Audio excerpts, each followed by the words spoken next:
पिछले पार्ट में हमने कर्ण और अर्जुन के अस्त्रों शस्त्रों से रिलेटेड जितने भी मेजर क्लेम्स सामने आए थे उन सबका एक एक करके खंडन किया। हमने प्रूव किया कि अर्जुन को सिर्फ 15 दिव्यास्त्र मिले थे। यह दावा कहीं से भी महाभारत के ओरिजिनल टेक्स्ट से सपोर्टेड नहीं है। आगे चलकर हमने यह भी सिद्ध कर दिया कि कर्ण के पास ब्रह्मास्त्र से ऊपर की कोई शक्ति ही नहीं थी। लेकिन इस टॉपिक से रिलेटेड कुछ क्लेम्स या यूँ कहें तो कुछ एक्सक्यूजेस अभी बाकी हैं। और इन्हीं एक्सक्यूजेस की वजह से यह पार्ट बनाना जरूरी हो गया, क्योंकि इतना सब होने के बाद भी एक नया एंगल सामने आता है जिसमें उल्टे सीधे तर्क लगाकर यह दावा किया जाता है कि कर्ण के पास न सिर्फ ब्रह्मास्त्र बल्कि उससे भी कहीं ज्यादा शक्तिशाली अस्त्र थे, इतने पावरफुल कि वो पल भर में पूरे कुरुक्षेत्र का युद्ध खत्म कर सकता था। और अर्जुन ने तो कभी उन अस्त्रों का नाम तक नहीं सुना था, जो सुनने में काफी इम्प्रेसिव लगता है। लेकिन जिसने भी महाभारत का ओरिजिनल टेक्स्ट पढ़ा है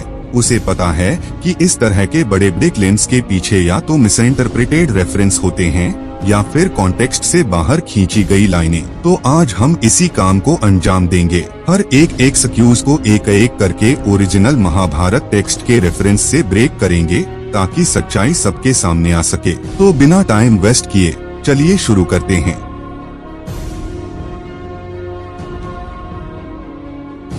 अब आते हैं इस पार्ट के सबसे पहले क्लेम पर।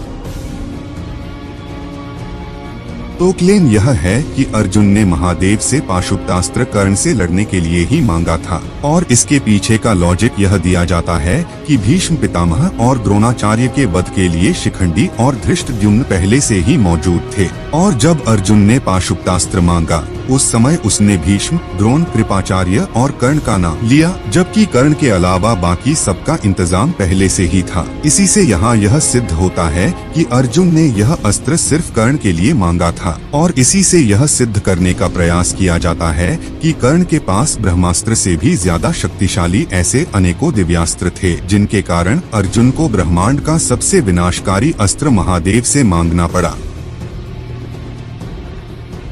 तो सबसे पहले हम अपनी पिछली वीडियो में ही यह सिद्ध कर चुके हैं कि कर्ण को द्रोणाचार्य से बेसिक शिक्षा मिली और जब वो भगवान परशुराम के पास गया तब उन्होंने उसे अपनी पूरी विद्या दी। लेकिन दिव्यास्त्रों के मामले में कर्ण को ब्रह्मास्त्र से ऊपर कुछ भी प्राप्त नहीं हुआ था, क्योंकि खुद भगवान परशुराम के पास भी ब्रह्मास्त्र से ऊपर की कोई शक्ति ही नहीं थी। और हमने यह भी सिद्ध कर दिया था कि उसे किसी भी देवता, यक्ष, गंधर्व या राक्षस से कोई अस्त्र प्राप्त नहीं हुए थे। तो जिस योद्धा के पास ब्रह्मास्त्र से ऊपर की कोई शक्ति ही नहीं थी, उसके लिए अर्जुन को पाशुपतास्त्र जैसे अत्यंत विनाशकारी अस्त्र की जरूरत ही क्या थी। ब्रह्मास्त्र से भी ज्यादा शक्तिशाली अस्त्र तो उसे द्रोणाचार्य से ही प्राप्त हो गए थे, जिससे यह सिद्ध होता है कि अर्जुन ने महादेव से पाशुपतास्त्र कर्ण के लिए तो बिल्कुल भी नहीं मांगा था।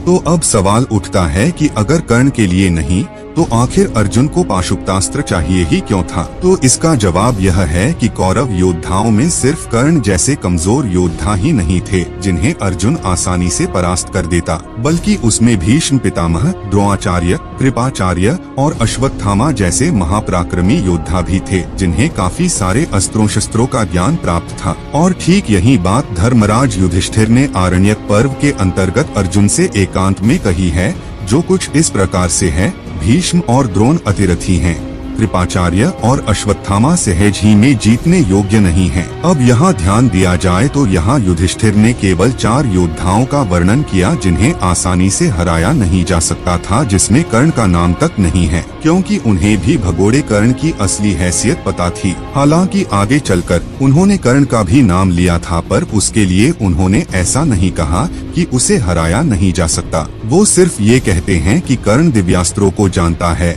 और अर्जुन से युद्ध करने की इच्छा रखता है। भीष्म पितामह की शक्ति का अंदाजा उसी समय लग जाता है जब लगातार 24 दिनों तक उनसे युद्ध करने के बाद भी स्वयं भगवान परशुराम उन्हें हराने में असमर्थ रहे। और द्रोणाचार्य की बात करें तो उन्होंने स्वयं भगवान नारायण से वरदान के रूप में नारायणास्त्र जैसा अत्यंत विनाशकारी अस्त्र प्राप्त किया था, जिसका प्रभाव भी अत्यधिक भयानक था। और यह हमें तब देखने को मिलता है जब अश्वत्थामा ने उसे चलाया। अर्जुन को यह अस्त्र द्रोणाचार्य ने नहीं दिया क्योंकि यह उनकी टीचिंग करिकुलम का हिस्सा नहीं था, और इस चीज को भी मैंने अपनी पिछली वीडियो में अच्छी तरह से बताया हुआ है। अश्वत्थामा को यह अस्त्र अपने पिता से एक फैमिली हीयरलूम के रूप में प्राप्त हुआ था, और क्योंकि इस अस्त्र का वरदान सिर्फ द्रोणाचार्य के पास था, इसीलिए अश्वत्थामा इसका प्रयोग केवल एक बार ही कर सकता था। जब दुर्योधन ने इसे दोबारा चलाने को कहा, तब उसने यह कहकर मना कर दिया कि इसके दोबारा प्रयोग से यह अस्त्र उल्टा उसका ही वध कर देगा। तो इन्हीं कारणों की वजह से अर्जुन अस्त्र प्राप्ति के लिए निकल पड़ता है। और सबसे जरूरी बात यहाँ यह ध्यान में रखने की जरूरत है कि अर्जुन का उद्देश्य सिर्फ पाशुपतास्त्र प्राप्त करना नहीं था, बल्कि समस्त देवताओं के पास जितने भी अस्त्र शस्त्र थे वो सब कुछ प्राप्त करना था, और जो कि उसने प्राप्त किया भी।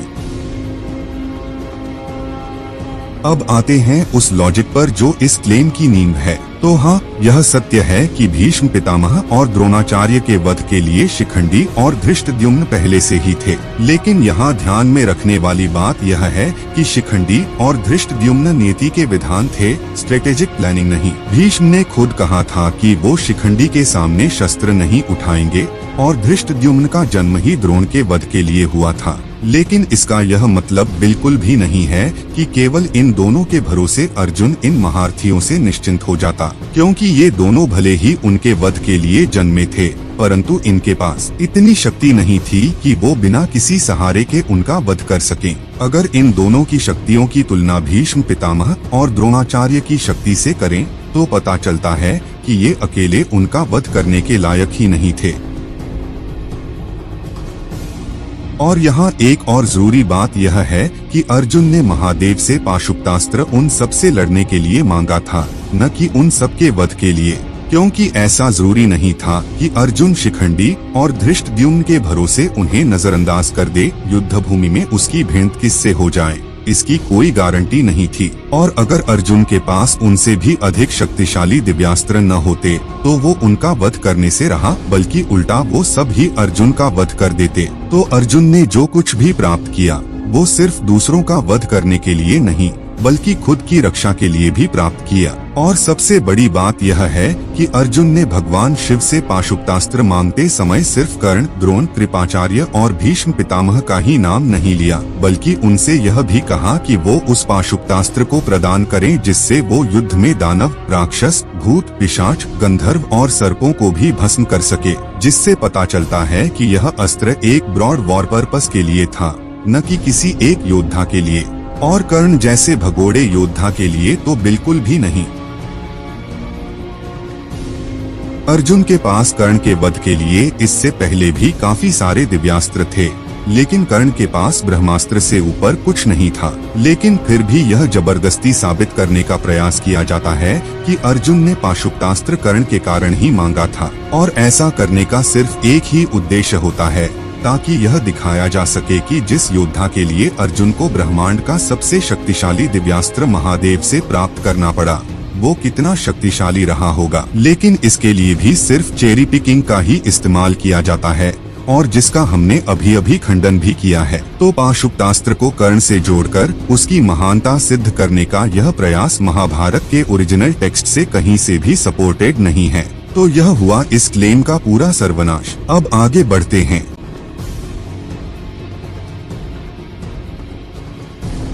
तो जैसा कि हमने सिद्ध कर दिया है कि अर्जुन ने कर्ण के भय से पाशुपतास्त्र बिल्कुल भी नहीं मांगा था। अब जरा हम इसी टॉपिक पर कर्ण को भी देख लेते हैं। तो कर्ण का सबसे शक्तिशाली दिव्यास्त्र था ब्रह्मास्त्र। इसके अलावा उसे भगवान इंद्र द्वारा अमोघ शक्ति भी मिली थी। तो सबसे पहले हम ब्रह्मास्त्र की बात कर लेते हैं। शांति पर्व में नारद जी बताते हैं कि कर्ण बचपन से ही एक जलनखोर प्रवृत्ति का था। वो भीम के बल, अर्जुन की योग्यता, युधिष्ठिर की बुद्धिमत्ता और नकुल सहदेव की विनम्रता के कारण उन सबसे जलता था, और इसी ईर्ष्या के कारण उसने बचपन में ही दुर्योधन से मित्रता की। और जब अर्जुन धनुर्वेद विद्या में सबसे श्रेष्ठ हो गए, तब कर्ण इस बात को पचा नहीं सका। उसने गुप्त रूप से द्रोणाचार्य के निकट जाकर कहा, हे आचार्य, मैं रहस्य प्रयोग और प्रतिसंहार के सहित ब्रह्मास्त्र सीखने की इच्छा करता हूँ, क्योंकि युद्ध में अर्जुन के समान होने की मेरी अभिलाषा है। अब यहाँ यह साफ साफ पता चलता है कि कर्ण ने अर्जुन से भय और ईर्ष्या के कारण ही द्रोणाचार्य से ब्रह्मास्त्र मांगा था, लेकिन द्रोणाचार्य ने उसकी दुष्टता को पहचान लिया और उसे ब्रह्मास्त्र देने से इनकार कर दिया। अब यहाँ कुछ लोगों का कहना होता है कि कर्ण कभी किसी से ईर्ष्या नहीं कर सकता, क्योंकि महाभारत में उसे फ्री ऑफ जेलसी कहा गया है और इसीलिए यहाँ कर्ण के ऊपर अर्जुन से ईर्ष्या करने का आरोप इंटरपोलेशन है। तो सबसे पहले यह बात ध्यान में रखनी चाहिए कि किसी एक प्रेसिंग स्टेटमेंट को लेकर पूरे टेक्स्ट को फेक बोल देना पूरी तरह से सेंसलेस है, क्योंकि महाभारत में कर्ण के लिए तो यह भी कहा गया है कि वो युद्ध से कभी पीछे नहीं हटता था। तो क्या इस आधार पर अब हम यह मान ले कि वो सच में कभी किसी युद्ध से पीछे नहीं हटा? हम सब इस बात को अच्छी तरह से जानते हैं कि कर्ण से बड़ा भगोड़ा पूरे महाभारत काल में कोई नहीं था। कर्ण अपने कवचकुंडल के होते हुए भी द्रौपदी स्वयंवर से भागा, कवचकुंडल होते हुए भी गंधर्वों ने उसे नंगा कर दिया, और जिसके बाद वो अपने सबसे प्रिय मित्र दुर्योधन को संकट के समय छोड़कर वहाँ से भी भाग गया। विराट युद्ध में तो कर्ण ने भागने का रिकॉर्ड ही तोड़ दिया था और आगे चलकर वो महाभारत युद्ध में भी अनेकों बार भागा। तो क्या सिर्फ एक स्टेटमेंट के आधार पर हम इन सब घटनाओं को भी झूठा मान लें? बिल्कुल नहीं, ये सब सिर्फ प्रेसिंग स्टेटमेंट्स हैं, इन्हें लिटरली नहीं लिया जाना चाहिए। अब बात करते हैं कर्ण के दूसरे सबसे शक्तिशाली अस्त्र पर, और वो है उसकी अमोघ शक्ति, जिसे उसने देवराज इंद्र से प्राप्त किया था। आरण्यक पर्व के अंतर्गत ऐसा वर्णन मिलता है कि कर्ण के स्वप्न में स्वयं सूर्यदेव जाकर उसे बताते हैं कि देवराज इंद्र ब्राह्मण का रूप लेकर उससे कवच और कुंडल मांगने आएंगे, और इसीलिए वो उससे कहते हैं कि वो अपने कवच कुंडल का दान न करे। अब सूर्यदेव ऐसा इसीलिए कह रहे थे क्योंकि उन्हें यह भय था कि बिना कवच कुंडल के अर्जुन अवश्य ही उनके पुत्र का वध कर देगा। यानी खुद कर्ण के पिता सूर्यदेव भी जानते थे कि अर्जुन से कर्ण की रक्षा सिर्फ उसका कवच कुंडल ही कर सकता था, लेकिन कर्ण को अपनी शक्ति पर इतना घमंड था कि वो यह कहता है कि उसने द्रोणाचार्य और परशुराम जी से अस्त्र विद्या सीखी है, इसलिए वो बिना कवचकुंडल के भी अर्जुन को हरा सकता है। अब वो बात अलग है कि कवचकुंडल के होते हुए भी वो द्रौपदी स्वयंवर से और गंधर्व युद्ध से भाग चुका था। सूर्यदेव के कई बार समझाने पर भी कर्ण उनकी बात से सहमत नहीं हुआ। तब सूर्यदेव ने उसे कवचकुंडल के बदले भगवान इंद्र की अमोघ शक्ति मांगने का सुझाव दिया, और कर्ण ने वैसा ही किया। जब देवराज इंद्र ब्राह्मण के रूप में आए तो कर्ण ने उन्हें अपने कवच और कुंडल देने से इनकार कर दिया। उसने कहा, यह कवच और कुंडल माता के गर्भ से ही मेरे संग उत्पन्न हुए हैं। ये दोनों अमृतमय हैं। इनके कारण शत्रु मुझे मार नहीं सकते। जब मैं इन कुंडल और कवच से हीन हो जाऊंगा तब शत्रु मुझे अवश्य मार डालेंगे। अब यहाँ वो किस शत्रु की बात कर रहा है, यह मुझे बताने की जरूरत नहीं है। जब इंद्र ने कवच कुंडल के अलावा अन्य किसी भी चीज को लेने से इनकार कर दिया, तब कर्ण ने इसके बदले में उनसे अमोघ शक्ति मांगी। उसने कहा, मैं युद्ध में केवल एक ही शत्रु को मारना चाहता हूँ, जिससे मुझे सदा भय बना रहता है।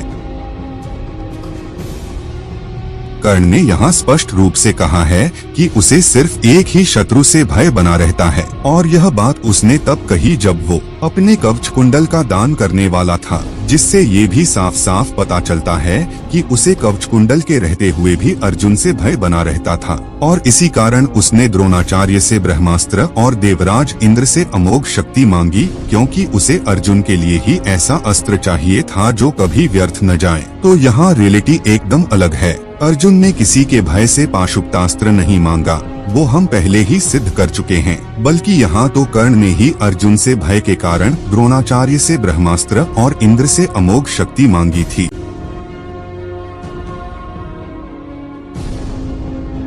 अब आगे बढ़ते हैं एक और मिसइंटरप्रेट किए गए क्लेम पर।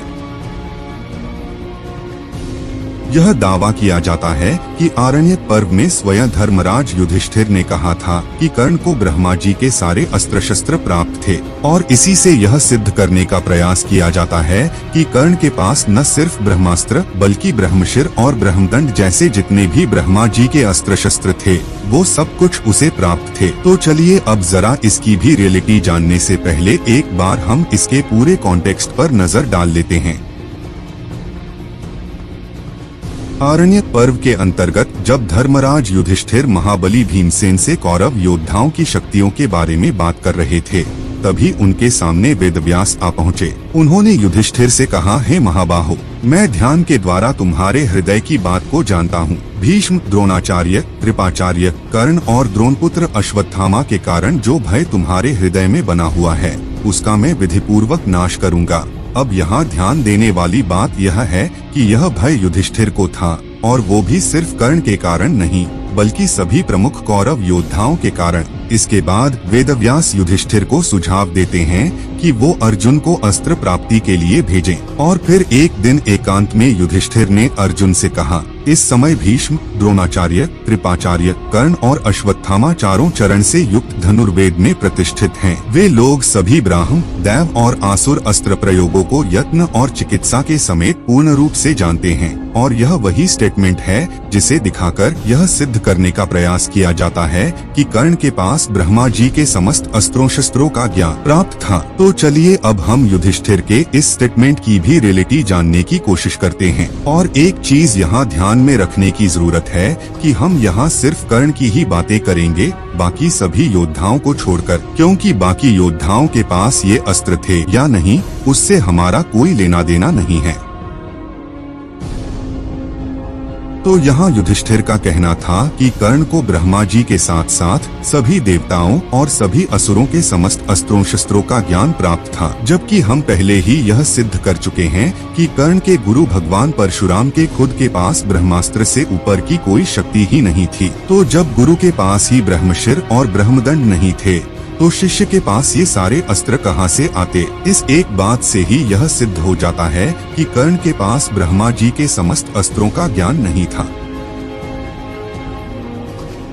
अब बात करते हैं अगले पॉइंट की, जिसमें कहा गया है कि कर्ण के पास सभी देवताओं और असुरों के भी समस्त अस्त्रों शस्त्रों का ज्ञान था। तो इसका खंडन भी हम अपनी पिछली वीडियो में ही कर चुके हैं कि उसे किसी भी देवता, गंधर्व, यक्ष इत्यादि से किसी प्रकार का कोई अस्त्र शस्त्र प्राप्त नहीं हुआ था। उसे सिर्फ उन सबका स्नेह मिला और कुछ नहीं। और सबसे बड़ी बात यह है कि अगर सच में उसके पास सभी देवताओं के समस्त अस्त्र शस्त्र प्राप्त होते तो फिर वो देवराज इंद्र से उनकी अमोघ शक्ति क्यों मांगता? युधिष्ठिर के अनुसार तो उसे यह सब पहले से ही प्राप्त होना चाहिए था, क्योंकि यहाँ पर क्लियरली लिखा है समस्त देवताओं के अस्त्र शस्त्र, जिसमें भगवान इंद्र के भी सभी अस्त्र शस्त्र आ जाते हैं। अब यहाँ कुछ लोगों का कहना होता है कि कर्ण ने सूर्य देव के कहने पर अमोघ शक्ति मांगी थी, लेकिन बात फिर वहीं आ जाती है। अगर कर्ण के पास पहले से ही सभी देवताओं के सारे अस्त्र शस्त्र थे तो फिर सूर्य देव ने उसे इंद्र से अमोघ शक्ति मांगने को क्यों कहा?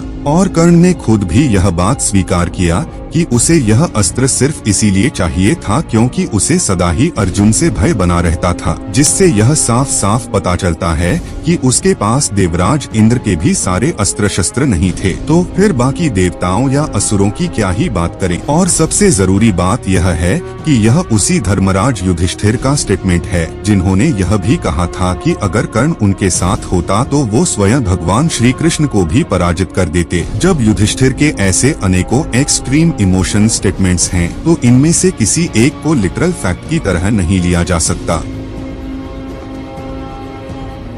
और इन सब से साफ पता चलता है कि कर्ण के पास न तो ब्रह्मा जी के समस्त अस्त्र थे और न ही उसके पास सभी देवताओं या राक्षसों के समस्त अस्त्रों का ज्ञान था। युधिष्ठिर ने यहाँ जो कुछ भी कर्ण को लेकर कहा वो बस उनका एक इमोशन स्टेटमेंट है जो उन्होंने इसीलिए कहा क्योंकि उनके मन में कुरु योद्धाओं को लेकर भय उत्पन्न होने लगा था। और यहाँ हम सिर्फ कर्ण की बातें कर रहे हैं, बाकी योद्धाओं की नहीं, क्योंकि बाकी योद्धाओं के अस्त्रों शस्त्रों से हमें कोई मतलब नहीं है। और सबसे बड़ी बात यह है कि जब कर्ण को उसके गुरु से ही ब्रह्मास्त्र से ऊपर कुछ भी प्राप्त नहीं हुआ तो फिर कोई कितना भी चीख चीख कर कहे कि कर्ण के पास ये अस्त्र थे, वो अस्त्र थे, उससे कुछ फर्क पड़ने वाला नहीं है। तो यह हुआ इस क्लेम का भी पूरा सर्वनाश।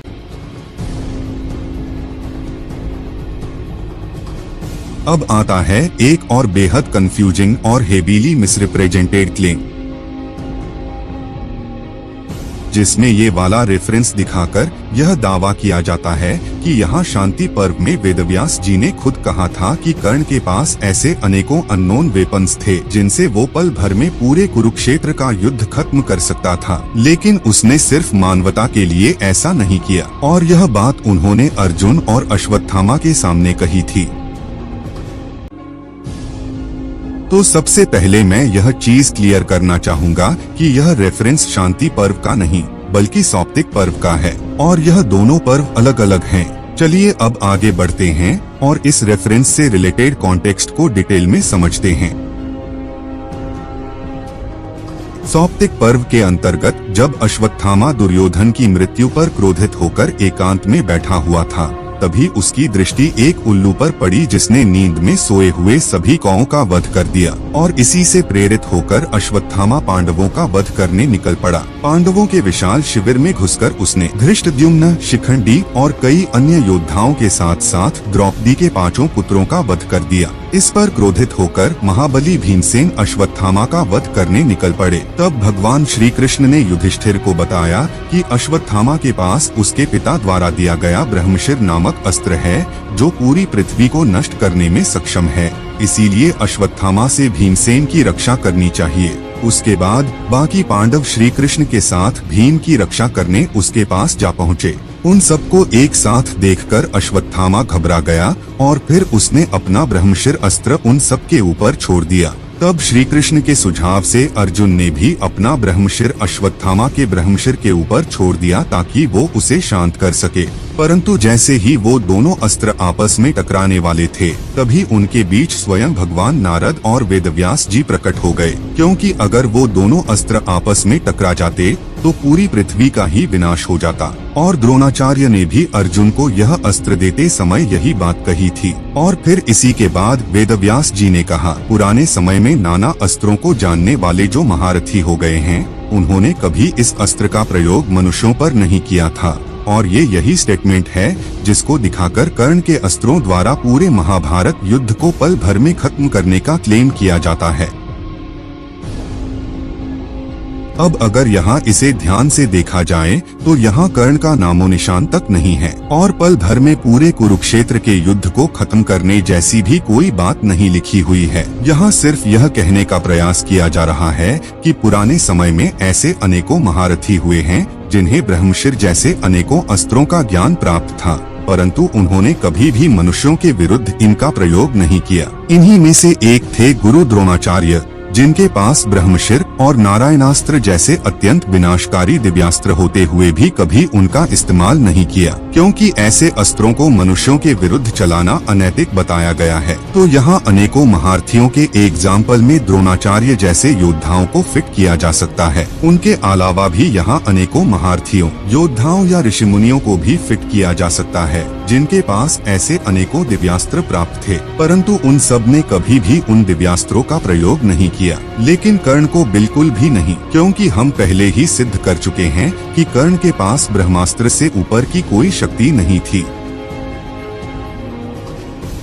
तो जब उसके खुद के पास ब्रह्मास्त्र से ऊपर कुछ नहीं था, तो फिर वो पल भर में पूरे कुरुक्षेत्र का युद्ध कैसे खत्म करता, जिससे पता चलता है कि यह स्टेटमेंट कर्ण के लिए कहीं से भी एप्लीकेबल नहीं है, क्योंकि उसके पास इस तरह के कोई अस्त्र ही नहीं थे। यह स्टेटमेंट वेदव्यास जी का जरूर है, परंतु इसे कॉन्टेक्स्ट से बाहर निकालकर जबरदस्ती कर्ण पर फिट कर दिया गया, ताकि इसको दिखाकर कर्ण की सुप्रीमेसी सिद्ध की जा सके, और जिसका हमने अभी अभी खंडन भी किया है। तो पूरे कुरुक्षेत्र युद्ध को पल भर में खत्म करना कर्ण के लिए तभी संभव है जब वो सपने देख रहा हो, क्योंकि असलियत में उसकी इतनी हैसियत ही नहीं थी। तो ये हुआ इस क्लेम का भी पूरा सर्वनाश।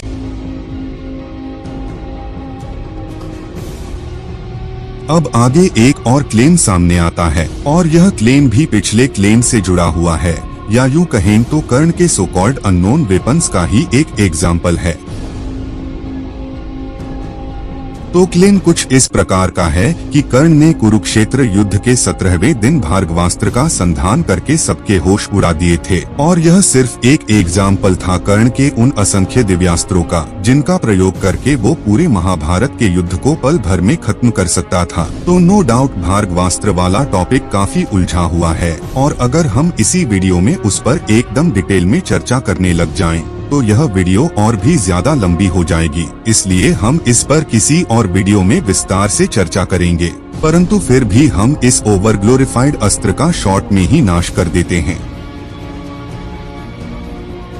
तो जैसा कि इसके नाम से ही स्पष्ट है, यह अस्त्र भगवान परशुराम का था, और हम सब जानते हैं कि भीष्म पितामह के साथ हुए 24 दिनों के युद्ध में भगवान परशुराम ने अपनी पूरी ताकत और शक्ति झोंक दी थी, जिससे साफ साफ पता चलता है कि उस युद्ध में उन्होंने अपना भार्गवास्त्र भी जरूर चलाया होगा, परंतु वो फिर भी उन्हें हराने में असमर्थ रहे, और ब्रह्मास्त्र चलाने के बाद उन्होंने भी अपनी पराजय स्वीकार कर ली। उनके खुद के मुंह से निकले हुए शब्द हैं कि मेरी इतनी ही शक्ति है, और इससे यह भी साफ पता चलता है कि उनके पास ब्रह्मास्त्र से ऊपर की कोई शक्ति ही नहीं थी। तो जब उनका अल्टीमेट पावर ब्रह्मास्त्र ही था, तो इससे यह अपने आप सिद्ध हो जाता है कि उनका भार्गवास्त्र उनके ब्रह्मास्त्र से भी कमजोर था। अब यहाँ कुछ लोग यह कह सकते हैं कि भीष्म परशुराम युद्ध में भार्गवास्त्र के चलने का कोई वर्णन नहीं मिलता, तो यह कैसे मान लिया जाए कि इसे भगवान परशुराम द्वारा चलाया भी गया था। तो सबसे पहले यह देखना चाहिए कि उद्योग पर्व में स्वयं भगवान परशुराम के खुद के मुंह से निकले हुए शब्द हैं कि उन्होंने इस युद्ध में अपनी पूरी शक्ति झोंक दी थी, जिससे यह साफ पता चलता है कि उन्होंने अपना भार्गवास्त्र भी इस युद्ध में चलाया था। और वैसे भी इस युद्ध को एकदम डिटेल में नहीं बताया गया है, इसे भीष्म पितामह ने बताया है, जिसमें हमें शुरुआत के कुछ दिनों के युद्ध का और उसके बाद सीधे युद्ध के आखिरी दिन का वर्णन मिलता है, जिसमें ब्रह्मास्त्र चलाने के बाद भगवान परशुराम ने कहा मेरी इतनी ही शक्ति है। अब अगर देखा जाए तो एक तरफ महाभारत के 18 दिनों के युद्ध को संजय ने लगभग सैकड़ों अध्यायों में सुनाया, लेकिन वहीं दूसरी तरफ भीष्म पितामह ने 24 दिनों के अपने और भगवान परशुराम के इस महायुद्ध को मात्र कुछ ही अध्यायों में सुना दिया। तो अगर इसमें हमें भार्गवास्त्र का अलग से कोई वर्णन नहीं मिलता, तो इसका यह मतलब बिल्कुल भी नहीं है कि इसे चलाया ही नहीं गया था। और यहाँ एक डायलॉग बिल्कुल सटीक बैठती है, absence of evidence is not evidence of absence. तो इन सबसे यही कंक्लूजन निकलता है कि भार्गवास्त्र ब्रह्मास्त्र से भी ज्यादा कमजोर था, और अगर भगोड़े कर्ण ने उसे चला भी दिया तो इससे यह बिल्कुल भी सिद्ध नहीं होता कि उसके पास ऐसे अनेकों दिव्यास्त्र थे जिससे वो कुरुक्षेत्र का युद्ध पल भर में खत्म कर सकता था। तो जो अस्त्र ब्रह्मास्त्र से भी ज्यादा कमजोर हो, जिसका प्रयोग करके भगवान परशुराम भीष्म पितामह को परास्त तक नहीं कर सके, उस अस्त्र को चलाकर कर्ण क्या ही उखाड़ सकता था। जब भगोड़ा कर्ण अपने ब्रह्मास्त्र से कुरुक्षेत्र युद्ध को खत्म नहीं कर सका, तो वो अपने भार्गवास्त्र से क्या ही उखाड़ लेता। तो इस क्लेम का भी हुआ पूरा सर्वनाश। अब आगे बढ़ते हैं।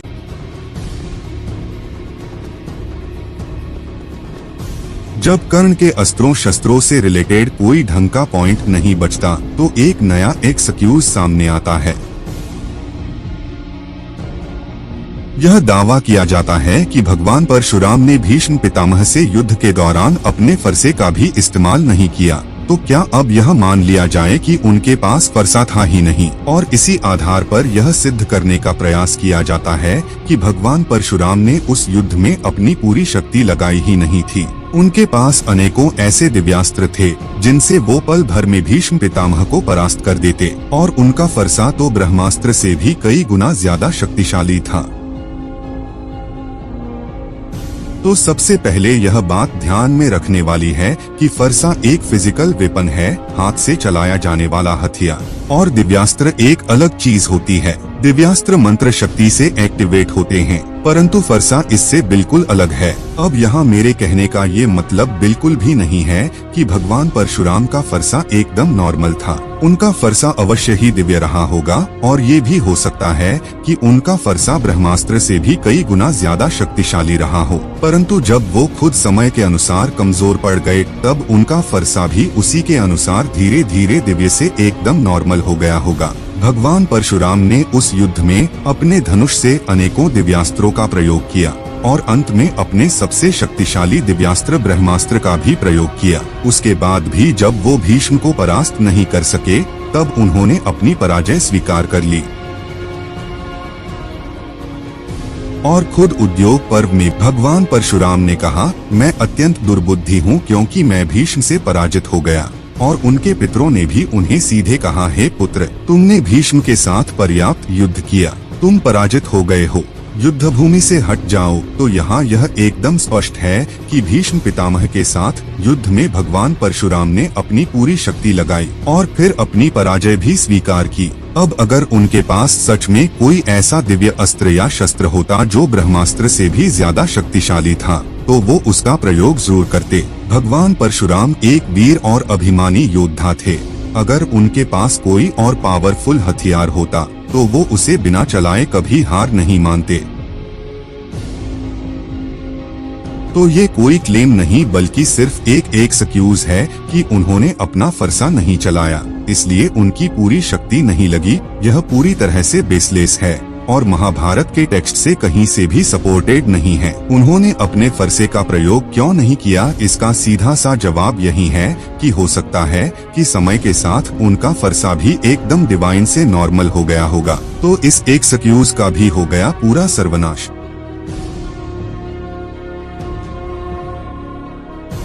तो यही थे वो कुछ क्लेम्स जिनका हवाला देकर कर्ण के दिव्यास्त्रों को अत्यधिक बढ़ा चढ़ाकर दिखाने का प्रयत्न किया जाता है और हमने यहाँ इन सब का एक एक करके खंडन भी कर दिया है। हालांकि इसके अलावा भी 2 और क्लेम्स बाकी रह गए हैं। उनमें से पहला कर्ण के ब्रह्मास्त्र सीखने से रिलेटेड है कि ब्रह्मास्त्र का मतलब महाभारत में समस्त दिव्यास्त्रों से है, इसलिए कर्ण भगवान परशुराम के पास केवल ब्रह्मास्त्र सीखने नहीं बल्कि समस्त अस्त्रों शस्त्रों का ज्ञान प्राप्त करने गया था। और दूसरा यह है कि भगवान परशुराम ने अपनी पूरी विद्या सिर्फ कर्ण को ही दी थी, किसी और को नहीं। और इसके प्रमाण के रूप में भार्गवास्त्र, विजय धनुष और दिव्य रथ का हवाला दिया जाता है। लेकिन मुझे नहीं लगता कि यहाँ हमें इनमें से किसी एक पर भी अलग से चर्चा करने की जरूरत है, क्योंकि हम पहले ही सिद्ध कर चुके हैं कि भगवान परशुराम के पास कितने दिव्यास्त्र थे और कर्ण को उनसे क्या क्या प्राप्त हुआ। इसीलिए हम इन दोनों क्लेम्स को स्किप करते हैं। तो इन सभी पॉइंट्स से भी फाइनल कंक्लूजन यही निकलता है कि कर्ण के पास ब्रह्मास्त्र से ऊपर की कोई शक्ति नहीं थी। उसे न तो देवताओं, गंधर्वों, यक्षों अथवा राक्षसों से कोई अस्त्र मिला, न ही भगवान परशुराम से ब्रह्मास्त्र से ऊपर कुछ प्राप्त हुआ। और जो योद्धा कवच कुंडल के होते हुए भी द्रौपदी स्वयंवर और गंधर्व युद्ध से भागा हो, उसे अनेकों अननोन दिव्यास्त्रों का मालिक बताना महाभारत का सबसे बड़ा अपमान है। और यही है कर्ण के उन तथाकथित पावरफुल अस्त्रों की असली सच्चाई, जो सिर्फ चेरी पिकिंग और मिसइंटरप्रिटेशन की नींव पर खड़ी है। तो बस आज के लिए इतना ही, मिलते हैं फिर किसी और वीडियो में। धन्यवाद।